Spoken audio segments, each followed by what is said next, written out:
The Prime Minister has been given a royal audience by King Charles at Balmoral Castle in Scotland. The meeting came a day after Anthony Albanese spoke with the UK Prime Minister Keir Starmer. Political editor Andrew Clennell spoke to me from Scotland.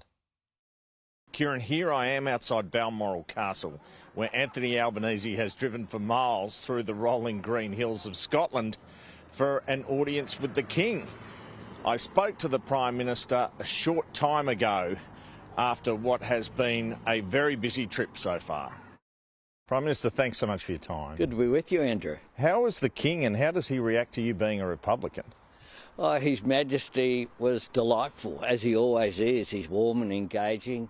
It was very good of him to honour Australia with the invitation to come here to Balmoral Castle for a one-on-one meeting, but also for a very nice lunch. It's been reported he had some influence on Donald Trump in his visit here, including on Ukraine, and I guess he mentioned AUKUS publicly too. Did he discuss any of that with you? Well, protocol requires that those discussions remain private. I respect that protocol. But His Majesty is, as you will see from his public comments, someone who is interested in Australia. He's interested in the state of the world and the future of the world, including for younger generations. He's someone who I take a great deal of benefit from his insights into issues, and it's always good to have these one-on-one discussions with him. Briefly, though, he kind of did you a favour with the AUKUS comment with Trump, didn't he? Or did Australia a favour, should I say? Well, he's someone who's conscious about Australia's interests, and he's someone who is very aware of what is happening in Australia. He takes a great interest. I have conversations with him on the phone as well as the one-on-one meetings that we've had since I've been Prime Minister, and every one of them has been worthwhile. Well, speaking of one-on-one conversations, tell us about your brief meeting with Donald Trump. How did it work? Did all the leaders meet him for the photograph, or was it independent of that you met up? Oh, not all. I think others did, though. So it was an opportunity to engage with him briefly, to talk about the October 20 meeting that we will have, but also to engage personally on some one-on-one issues as well. So it was a good discussion. It was very warm. Do you like Donald Trump from what you've seen so far in your phone calls? Oh, I do. They've been very warm, the conversations that we've had. And he was very generous in the comments that he made when we discussed after my re-election. I look forward to sitting down with him. At that summit in London, you and the other leaders were railing against what you called far-right populism. But isn't that sort of right populism what got Donald Trump to power? Is there a danger in talking like this ahead of your meeting? No. We put forward, and I put forward, Australia's national interests and our views on politics, but I'm always very respectful of leaders who I deal with, and I'm respectful of President Trump, both as a person who has won 2 elections, came back after not being successful in 2020 to be re-elected President of the United States. The relationship between Australia and the United States is a very important one. Why, in your view, has it taken this long to get the meeting? Oh, look, these things, I think the media have been more focused on that than others. We have had warm discussions. We've got the lowest tariff of any country. No country's done better than Australia has.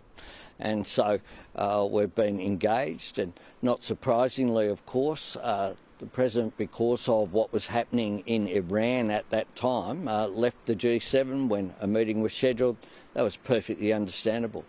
But you have such different views on, and values, as you put it, on a lot of issues. I must admit, if I were you, I would go to the White House with some trepidation.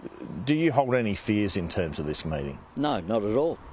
The discussions we've had have been very positive and constructive, and Australia and the United States are great friends. We pull our weight, and it's not a relationship of unequals. The United States is obviously the largest economy in the world, the most powerful country in the world. But Australia, always, we punch way above our weight and we engage. The United States has a trade surplus with Australia. We have warm people-to-people relations. I've had a number of discussions with people in the administration, including in New York. I didn't just talk with President Trump, I talked with a range of other people as well. Who? Marco Rubio? Well, Scott Bessent and I had a very good discussion there. Keir Starmer talked up action on climate change and is very much on the same page as you on it, with one outlier, and that's he put nuclear in the mix. Do you think we'll never see nuclear power in Australia? Well, it doesn't stack up economically. See if you can find someone who's investing in it. No one's been able to do that, which is why the coalition went to an election saying that taxpayers would have to do it, because the private sector just doesn't add up for what is necessary for the immediate needs. Our coal-fired power stations, 24 out of 28, announced their closure under the former government, and nothing was done to step up and to fill that gap. What is needed and what can be done is renewables backed by storage and backed by gas. Now, you're going better than most of the so-called progressive leaders around the world. There's no doubt about that politically. Do you think illegal migration and the fact you've got a handle on that is a key to that? Because that's what really seems to be, a massive political issue in other countries. Well, I'll leave the commentating to the commentators. But we have a strong position on these issues, as I said we would prior to our election in 2022. I think you can be strong on borders without being weak on humanity, and that's what drives my government. Now, Susan Lee's made some comments at home about you attending the British Labor conference. I guess the Progress Action Summit was from Labor Together.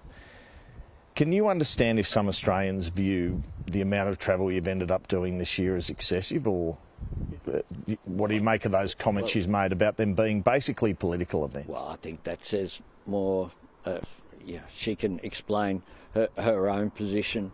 But what I do is work very hard representing Australia. You've been with me, Andrew. Do you think we've been sitting around during this time? And, I've had journalists who tell me how tired they are. Well, just try to keep up because I work each and every day for Australia. And in the UK, I got an invitation from Prime Minister Keir Starmer. Yesterday, I was able to meet with the Prime Ministers of Spain, Iceland, Canada, the UK, as well as with Kemi Badenoch, the leader of the Conservatives in the UK as well, because it's been a bipartisan position, at least from the UK's perspective. I'm not sure what Susan Lee's comment means for that. But we have an important economic relationship with our free trade agreement. And in Liverpool, I'll be having discussions with ministers, not just with Prime Minister Starmer, about AUKUS and about that progress, taking the opportunity to sit down with government ministers. Just finally, Donald Trump's forced different ownership for TikTok in America.